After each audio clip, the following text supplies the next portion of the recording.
Yeah, it's a good question, and it's probably one of the toughest things of the job is trying to figure out where to spend your time on and where to spend more time on, and figuring out what could be a good area to invest in, or what can't be. And I guess I would preface this by saying that, look, I think unlike maybe investment banking, consulting, and private equity, where the strategies are very similar, or like what you're doing is very similar across different banks or different consulting firms, or even within private equity. Kasha can maybe speak more to that than I can.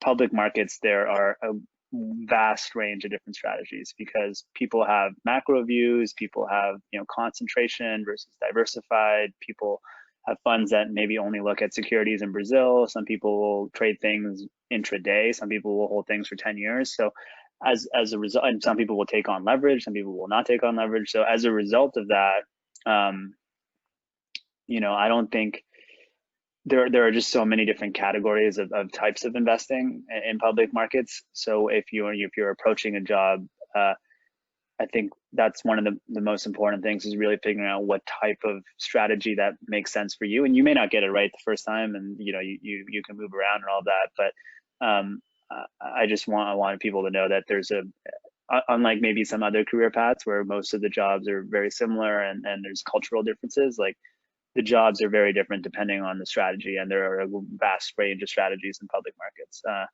So in terms of sourcing, like our strategy, we try to look for great businesses all around the world that can compound value over the long run.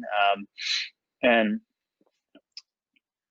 there, I think the way I go about sourcing is kind of a combination of many different things. So, um, you know, first, I guess, is you can't expect to be amazing at sourcing on day one, because you don't really know what a good business is unless you've seen kind of all the businesses in the world, right? So it's sort of an experience thing, and as you get older and have more reps under your belt, you kind of have a better sense of what could be a good business, and that just takes time, and so you have to be patient with it.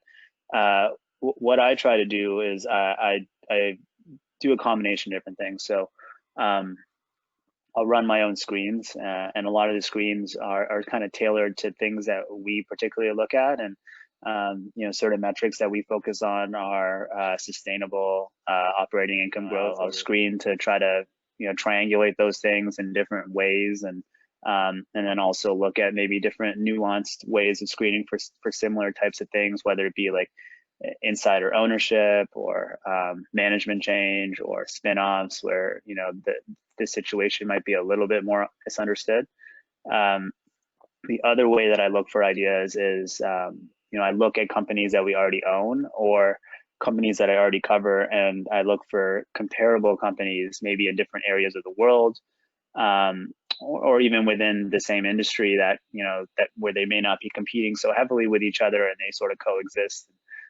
So those could be good areas to look for. And then also looking at the supply chain. So like maybe this is a good business, and or an okay business, but the better business is the supplier or the customer, or so just looking at periphery areas of the supply chain of businesses that I find are interesting, and finding opportunities that way. And then also, I think having a good network is quite important. And so you having, I mean, in some ways, you want to have a network of people to help, you know, to help throw ideas to them, and then have them give you ideas.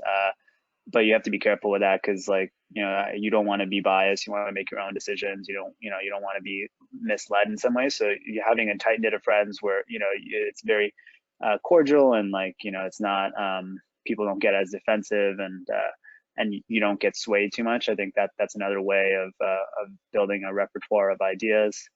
Uh, and yeah, I think those are sort of the main ways that I do it.